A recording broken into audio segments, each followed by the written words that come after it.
काही दिवसापूर्वीच एक पेशंट होता आणि त्याला असं पूर्ण स्किनवरती रॅश होता आणि ते एवढं सिव्हिअर होतं की त्या म्हणजे पेशंटच्या अंगावरती चालू झालं, हळूहळू चेहऱ्यावरती आलं ते आणि शेवटी त्याचा असा इम्पॅक्ट झाला की ते चेहऱ्यावर आल्यामुळं तिला तिचा जॉब सोडावा लागला.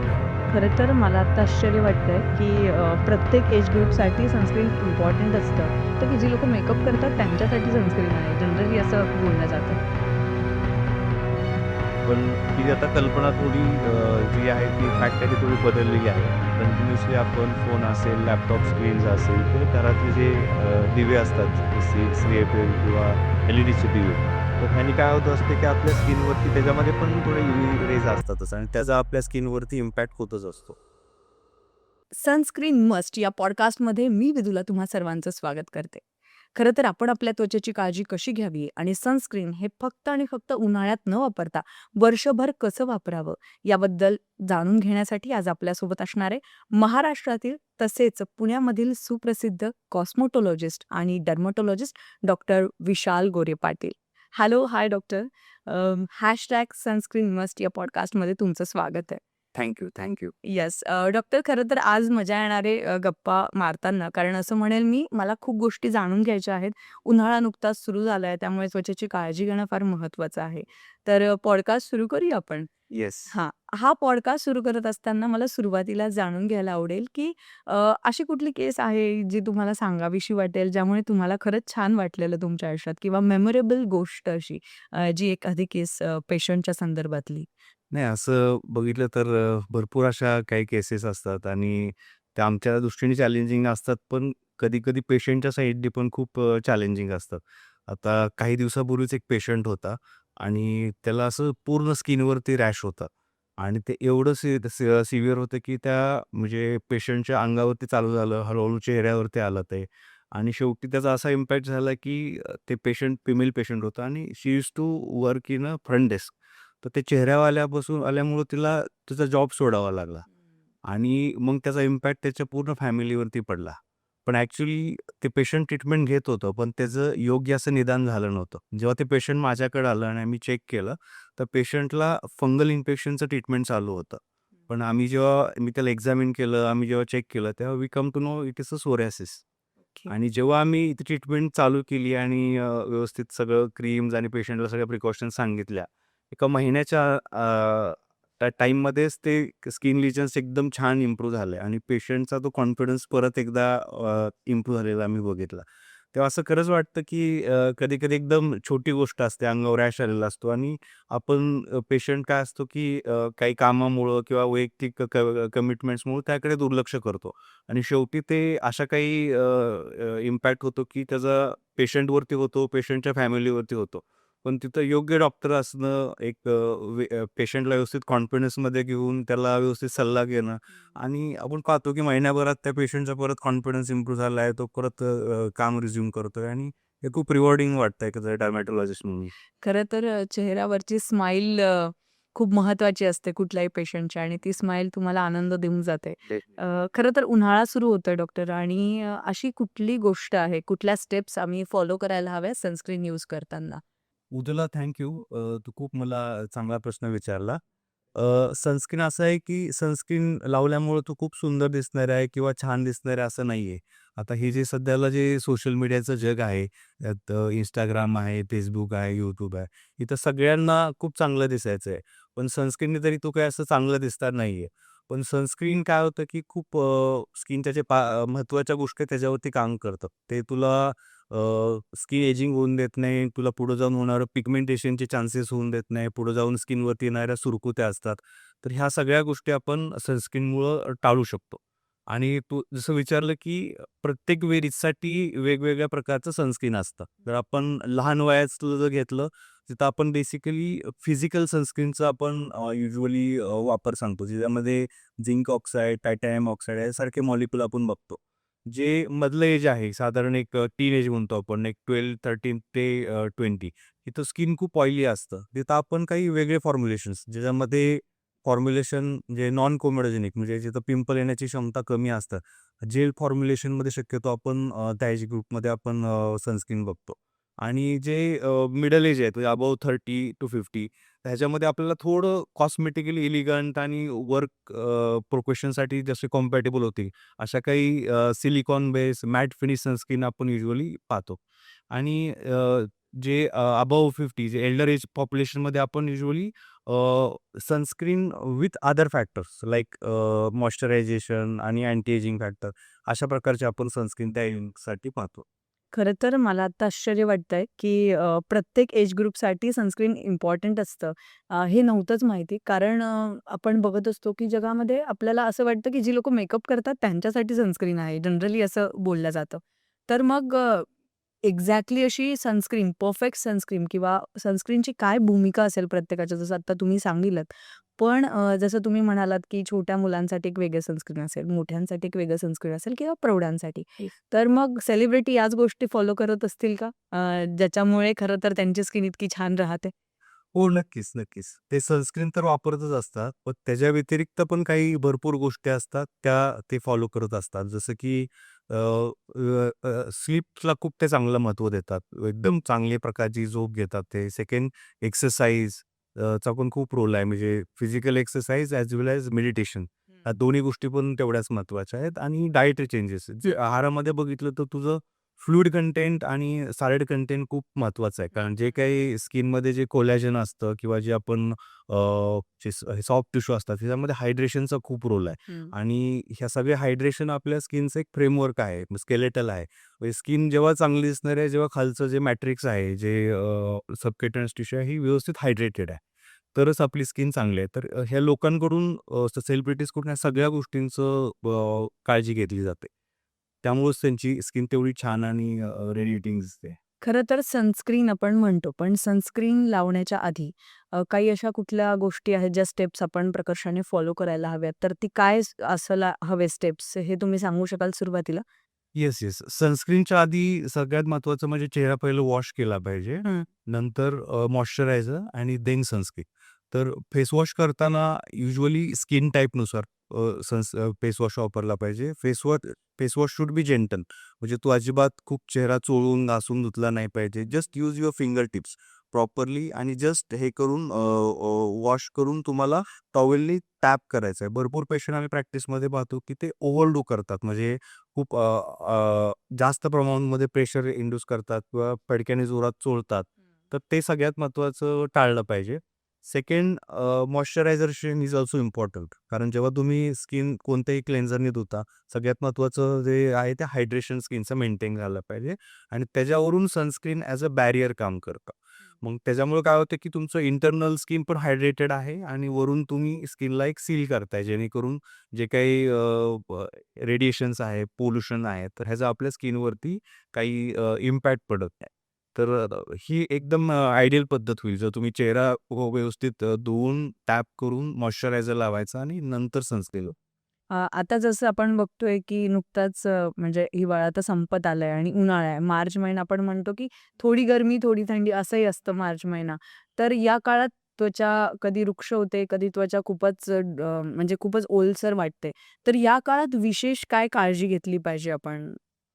अ, ह्याच्यामध्ये सगळ्यात महत्त्वाचं तुम्हाला थोडे फॉर्म्युलेशन्स चेंज करावे लागतात. म्हणजे जसं आपली स्किन घाम यायला लागतो आणि ह्युमिडिटी वाढत जाते ना, तर आपल्याला घाम जास्त तयार होतो. त्यामुळे तुम्ही जे काही मॉइश्चरायझर आहे आणि सनस्क्रीन आहे, ह्याच्यामध्ये काही फॉर्म्युलेशन्समध्ये चेंज करायचे आहेत. सगळ्यात महत्त्वाचं मॉइश्चरायझर तुम्ही थोडं लाईट करायचं आहे. म्हणजे जे जेल बेस मॉइश्चरायझर आहेत ना, असे चूज करायचे. पण लावायचं आहे. असं नाही की खूप घाम येतोय म्हणून मी मॉइश्चरायझर स्किप करणार आहे. कारण मॉइश्चरायझेशन वेगळी गोष्ट आहे आणि स्किन बॅरियर वेगळी गोष्ट आहे. भरपूर वेळा कसं असतं, की पेशंटची स्किन खूप ऑइली असते. पण जेव्हा मी स्किन एक्झामिन करतो, की त्यांचं स्किन बॅरियर डिस्टर्ब झालेलं असतं आणि अशा स्किनवरती जर तुम्ही डायरेक्टली सनस्क्रीन लावलं, तर त्या सनस्क्रीनमुळं पण भरपूर पेशंटला इरिटेशन आणि थोडं ॲलर्जिक इरप्शन्स अशा सगळ्या येतात. त्यामुळं gel base moisturiser is must and followed by sunscreen. तर आता युजुअली थंडीत वगैरे तुम्हाला लोशन आणि जेल बेस मॉइश्चरायझर सनस्क्रीनकडे जायचं आहे. आणि उन्हाळ्यात बघसाल तर तो तुम्हाला थोडं मॅट फिनिश जे म्हणतो आपण सिलिकॉन बेस अशा सनस्क्रीन चूज करायच्या.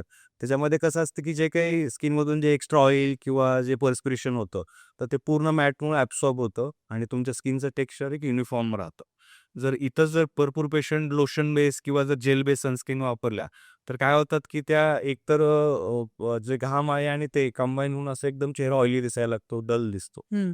तर बेस्ट विल बी तुम्ही मॅट बेस सनस्क्रीनवरती शिफ्ट झालेलं बेटर आहे.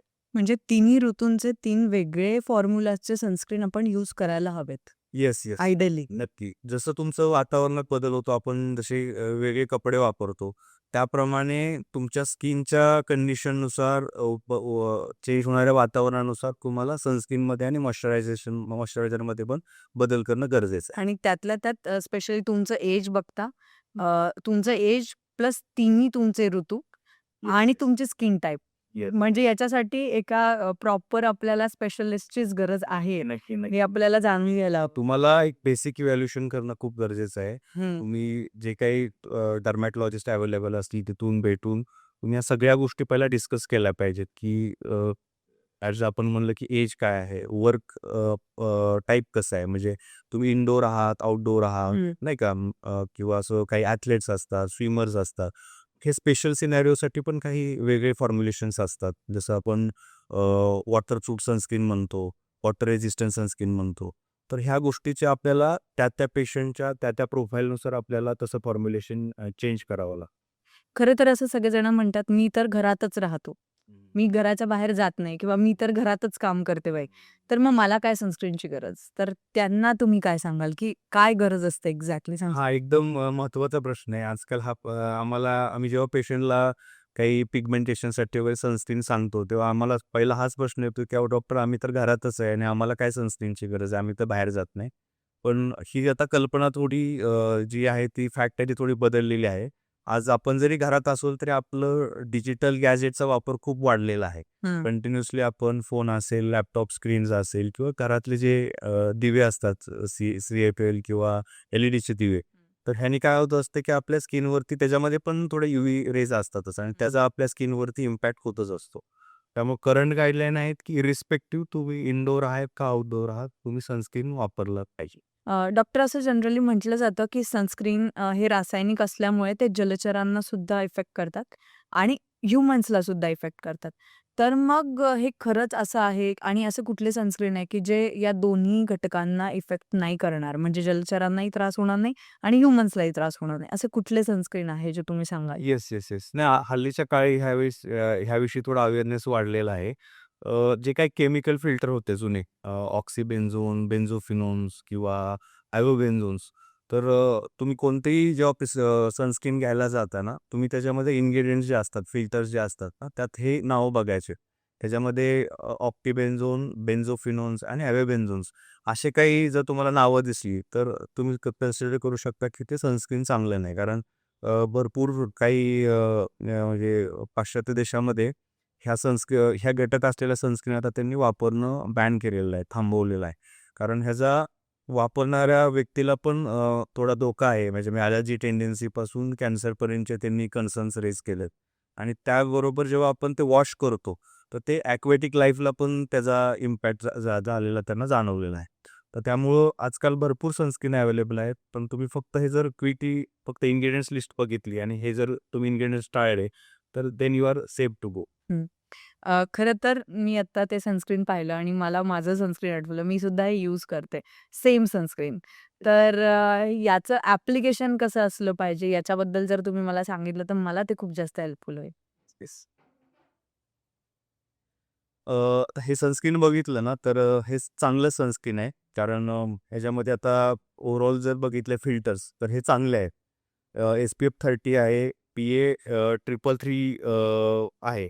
SPF म्हणजे काय, की कोणत्याही सनस्क्रीनची तुम्हाला जे UV रेडिएशनपासून जी प्रोटेक्ट करण्याची क्षमता आहे, हं. तर ती SPFमध्ये काउंट केली जाते. ह्याच्या व्यतिरिक्त आपल्या जे काही एक्सपोजर असतं, त्याच्यामध्ये काही इन्फ्रारेड्स पण असतात. इन्फ्रारेड रेडिएशन म्हणतो. तर त्यांना प्रोटेक्ट करण्याची जी क्षमता आहे, तर ते PA नावाचा जो हे असतो, त्याच्यावरती लेबल, तो मेजर करतो. तर PA शक्यतो 3 किंवा 3+ जास्त हवा. ते सनस्क्रीन तुम्हाला जे इन्फ्रारेड जे रेडिएशन्स असतात, म्हणजे व्हिजिबल लाईटमध्ये असतात, तर ते तुम्हाला प्रोटेक्ट करतं. त्यामुळे सनस्क्रीन मिनिमम 30 SPF असलीच पाहिजे आणि सेकंड जो PA फॅक्टर आहे, तो मिनिमम 3 किंवा 3 पेक्षा जास्त असला पाहिजे. सेकंड तुम्ही ॲप्लिकेशन करताना मी ऑलरेडी हायलाइट केलं, की तुम्ही चेहरा वॉश करायचा आहे पहिल्यांदा, मॉइश्चरायझर लावायचं आहे आणि त्याच्यावरून सनस्क्रीन लावायचं आहे. तर सनस्क्रीन लावण्याचं प्रमाण अगदी तेवढंच महत्त्वाचं आहे. तर तुम्ही भरपूर पेशंट आम्ही पाहतो, तर नाही, नाही सर आम्ही 50 एस-पी-एफ किंवा 80 एस-पी-एफ वापरतो. तर एस-पी-एफ जेवढं महत्त्वाचं आहे, त्याच्यापेक्षा जास्त महत्त्वाचं आहे ते त्याचं योग्य प्रमाणात वापर करणं. तर कोणतंही सनस्क्रीन तुम्ही 30 एस-पी-एफ जरी ॲडिक्वेट अमाउंटमध्ये वापरलं, तेही तुम्हाला एकदम चांगल्या प्रकारचं तुम्हाला प्रोटेक्शन देणार आहे. हं. तेच तुम्ही 80 एस-पी-एफ वापरताय आणि ते तुम्ही इनॲडिक्वेट प्रपोर्शनमध्ये जर वापरताय, तर ते तुम्हाला जेवढं हवं तेवढं चांगलं प्रोटेक्शन देणार नाही. त्यामुळं using a right quantity is very crucial. तर क्वांटिटी किती असली पाहिजे? नॉर्मली आपण जे फेस आणि नेकसाठी जे वापरतो, तर त्याला आम्ही म्हणतो की 2 फिंगर्स. तर हे जर आपण पाहिलं तर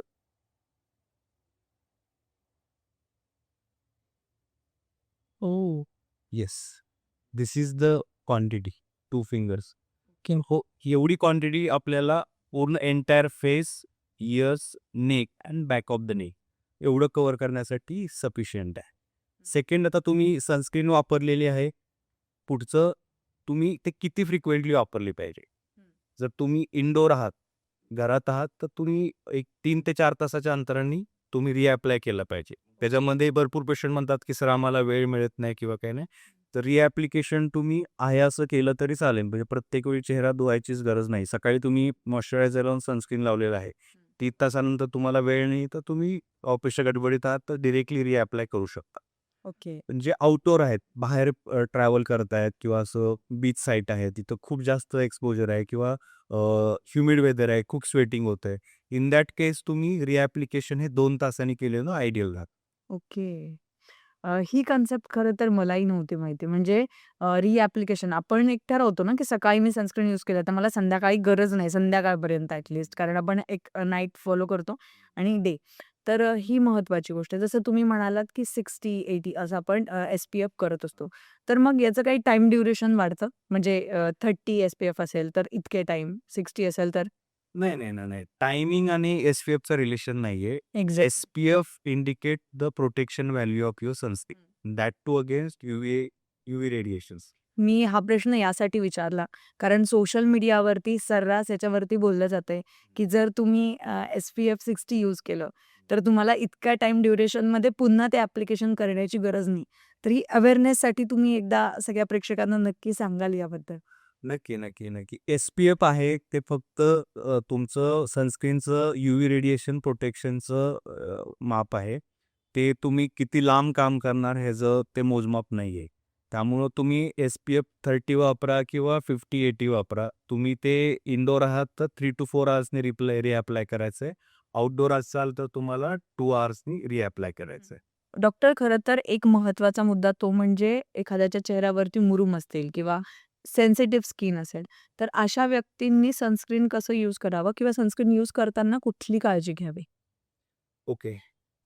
स्पेशली ज्यांच्या चेहऱ्यावरती मुरुम आहेत किंवा ऑइली स्किन आहे, सेन्सिटिव्ह स्किन आहे, तर त्याच्यामध्ये भरपूर पेशंट रँडम ऑनलाईन किंवा असं कुणाच्या सांगण्यावरून सनस्क्रीन घेतात आणि लावतात आणि आम्ही बघतो की बहुतेक पेशंटला त्या सनस्क्रीनचा त्रास होतो.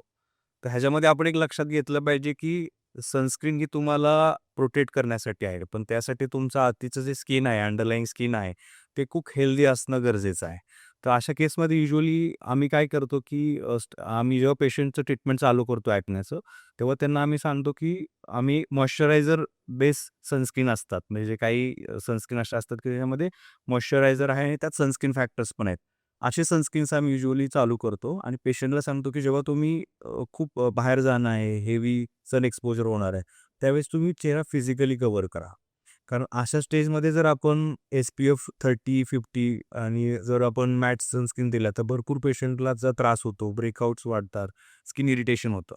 तर ही जी स्टेज असते, जी आम्ही औषधं चालू करून ॲक्ने ब्रेकआउट कंट्रोल होणं किंवा स्किन सेटल होणं, ह्याला साधारण 2 ते 3 महिने लागतात. आणि जशी स्किन सेटल होईल, तसं आम्ही मग पेशंटला प्रॉपर सनस्क्रीनवरती शिफ्ट करतो. टिल देन आम्ही पेशंटला काही वेगळ्या मॉइश्चरायझर विथ सनस्क्रीन असे काही मॉइश्चरायझर बेस सनस्क्रीन असतात. तर त्या आम्ही पेशंटला रिकमेंड करतो. खरं तर एक डर्मॅटॉलॉजिस्ट आणि कॉस्मेटॉलॉजिस्ट म्हणून आपण आपल्या स्किनची काळजी घेणं किंवा सनस्क्रीन यूज करणं, सनस्क्रीन मस्ट आहे हे सांगणं, यासाठी तुम्ही सगळ्या लोकांना किंवा जे प्रेक्षक आहेत, जे लिसनर्स आहेत, त्यांच्यासाठी तुम्ही काय विशेष गोष्ट सांगाल? खूप महत्त्वाचा प्रश्न आहे हा. कारण भरपूर पेशंट काय करतात, की सनस्क्रीन हे बाकी कॉस्मेटिक प्रोडक्ट्सशी कंपेअर करतात. म्हणजे त्यांना वाटतं, की हे प्रोडक्ट मी वापरलं आता 1 महिना, 2 महिना आणि माझ्या स्किनमध्ये काय फरक पडणार किंवा मी काय फरक बघू शकते.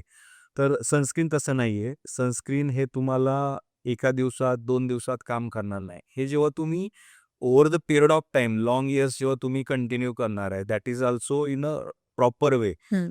Proper according to your skin type, good formulation, in a right amount, योग्य प्रमाणात जर तुम्ही वापरणार आहे, तर ते तुम्हाला बेनिफिट देणार आहे. ह्याच्यामध्ये असे युजुअली या प्रश्नाचं उत्तर देताना मी नेहमी एक्सप्लेन करतो, की समजा 2 जुळ्या व्यक्ती आहेत आणि एका एका व्यक्तीला आम्ही सनस्क्रीन वापरायला दिली आहे आणि एका व्यक्तीला सनस्क्रीन वापरायला दिली नाही.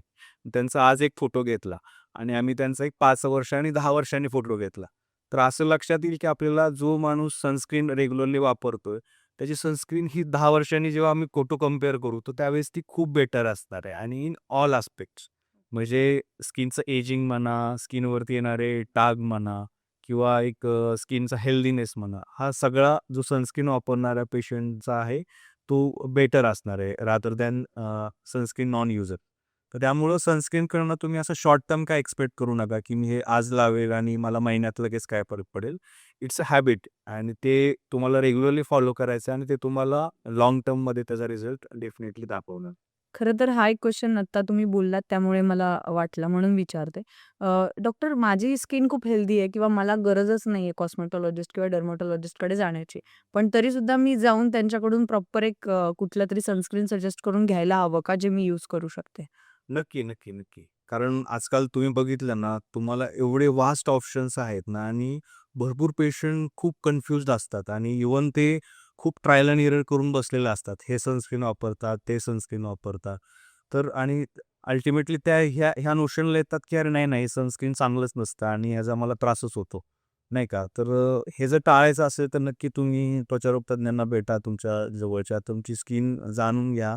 नंतर त्यांना तुमचे सगळे कन्सर्न सांगा. तुमची स्किन कशी रिॲक्ट करते, तुमचं वर्क लाईफ कसं आहे, पुन्हा काही बाकी काही तुम्ही रेग्युलरली चेहऱ्याला काय-काय वापरता. आणि डेफिनेटली ह्या सगळ्या गोष्टी आपल्याला विचारात घेऊन तुम्हाला असं योग्य का असं काही ऑप्शन आपल्याला देता येतो. मग त्यानुसार मग तुम्ही ती सनस्क्रीन वापरल्यानंतर तुम्हाला ते आवडेल पण आणि तुम्ही ते लाँग टर्म यूज पण करणार. कारण ह्याच्यामध्ये शॉर्ट टर्म बेनिफिट नाहीये. तुम्ही जेव्हा लाँग टर्म जेव्हा सनस्क्रीन वापरणार आहे, तेव्हाच तुम्हाला त्याचा खरा फायदा पाहायला भेटणार आहे. खरं तर तुम्ही खूप व्यवस्थित छान माहिती सांगत आहात. पण एखादी व्यक्ती आहे जिला तुम्हाला पर्सनली भेटायचंय, तर मग तिने तुम्हाला कुठे येऊन भेटावं? आपलं एक मला ॲड्रेस सांगाल तुम्ही, की कुठे? कारण महाराष्ट्र असेल किंवा भारत असेल, भरपूर लिसनर्स आहे जे आत्ता ऐकतायत आपला पॉडकास्ट आणि इतका इंटरेस्टिंग पॉडकास्ट हा चालू आहे, तर तुम्ही काय सांगाल? मला भेटण्यासाठी तुम्ही माझं क्लिनिक आहे टोटल स्किन प्रो क्लिनिक म्हणून. मी मागचे 8 ते 9 वर्षापासून पुण्यात प्रॅक्टिस करतोय. माझे 2 ठिकाणी क्लिनिक आहे. एक आहे टिळक रोडला हिराबाग चौकामध्ये स्वारगेटजवळ आणि दुसरं क्लिनिक आहे ते इव्हनिंग टाईमला असतं सिंहगड रोडला सन सिटीमध्ये. तर डेफिनेटली तुम्ही जस्ट माझं नाव डॉक्टर विशाल गोरे पाटील किंवा क्लिनिकच्या नावाने टोटल स्किन प्रो क्लिनिक या नावाने सर्च करून दोन्हीतल्या जे तुम्हाला कन्व्हिनियंट आहे क्लिनिक त्या दोन्ही लोकेशनमध्ये कुठेही तुम्ही येऊ शकता. डॉक्टर जसं तुम्ही आत्ता म्हणालात क्लिनिक आपलं 2 ठिकाणी क्लिनिक आहे. तर आपण आपल्या क्लिनिकमध्ये कुठल्या-कुठल्या सर्व्हिसेस आपण प्रोव्हाईड करतो? डर्मॅटॉलॉजिस्ट म्हणून जे काही स्किनचे जे काही कन्सर्न आहेत ते, प्लस हेअर्सच्या ज्या ट्रीटमेंट्स असतात, हेअर फॉल, हेअर थिनिंग, पुन्हा जे हार्मोन पॅटर्न बाल्डनेस म्हणतो आपण, त्याच्यावरती ट्रीटमेंट होते आपल्याकडं. प्लस जे काही लेझर ट्रीटमेंट्स असतात, म्हणजे लेझर हेअर रिडक्शन असेल किंवा फेशियल रिजुव्हनेशन, प्लस जे काही बाकी कॉस्मेटिक ट्रीटमेंट्स असतात, जसे की skin tag removal, what removal, पुन्हा काही फेशियल रिजुव्हनेशनसाठी काही ट्रीटमेंट्स असतात, मायक्रोनेडलिंग, मिझोथेरपी, अशा सगळ्या प्रकारचे स्किनचे जे हे आहेत कन्सर्न्स आहेत, त्याचं आपण डायग्नोसिस, ट्रीटमेंट आणि काही फर्दर इव्हॅल्युएशन अँड ट्रीटमेंट सगळ्या आपल्या क्लिनिकमध्ये होतात. जाता-जाता महत्त्वाचा मुद्दा, सनस्क्रीन निवडताना कुठल्या गोष्टी आपण प्रकर्षाने बघितल्या पाहिजे, की या गोष्टी हव्यात सनस्क्रीनमध्ये आणि या गोष्टी अजिबातच नको? सगळ्यात महत्त्वाचं तुम्ही सनस्क्रीनमध्ये असं शॉर्ट टर्म म्हणून पाहू नका. एक तुमचा लाँग टर्म कंपॅनियनमधून बघा. सेकंड, डर्मॅटॉलॉजिस्ट रिकमेंडेड सनस्क्रीन वापरा. नाहीतर भरपूर वेळा पेशंट त्यांच्या सोयीने किंवा त्यांच्या स्वतःच्या पियर्सच्या रिकमेंडेशन्सवर वापरतात आणि सनस्क्रीनविषयी थोडं एक बॅड नोशन्स तयार करून ठेवतात. तिसरं महत्त्वाचं, सनस्क्रीन योग्य प्रमाणात लावणं खूप गरजेचं आहे आणि योग्य फॉर्म्युलेशन. मी सांगितलं की तुम्ही सीझन वाईज तुमच्या स्किन टाईपनुसार ते फॉर्म्युलेशन असलं पाहिजे. तर ह्या सगळ्या जेव्हा फॅक्टर्स तुम्ही लक्षात घेणार, तेव्हा डेफिनेटली सनस्क्रीन तुम्हाला फायदेशीरच जाणवेल. खरं तर आज खूप विशेष माहिती तुम्ही सगळ्याच लिसनर्सला सांगितली आणि उन्हाळा सुरू होतोय. तुम्ही सांगितलेली माहिती आमच्यासाठी खूप इम्पॉर्टंट आहे. डॉक्टर, तुमचं इतकं बिझी शेड्यूल असताना तुम्ही इथे आवर्जून आलात आणि आम्हाला इतका अमूल्य वेळ दिला, यासाठी खूप खूप धन्यवाद. Thank you Vela for having me आणि मला पण भरपूर काही गोष्टी सांगायच्या अपॉर्च्युनिटी दिल्याबद्दल thank you. Thank you so much sir. तुम्ही सुद्धा अधिक जाणून घेण्यासाठी आमच्या पॉडकास्टसोबत जोडले जाऊ शकता. Sunscreen must. आम्ही YouTube, Instagram, Twitter, त्याचबरोबर Spotify, X आणि त्याचबरोबर Apple पॉडकास्टवर सुद्धा उपलब्ध आहोत. पुन्हा भेटू नवीन चर्चेसह. तोपर्यंत स्वस्थ राहा आणि आपल्या त्वचेची काळजी घ्या.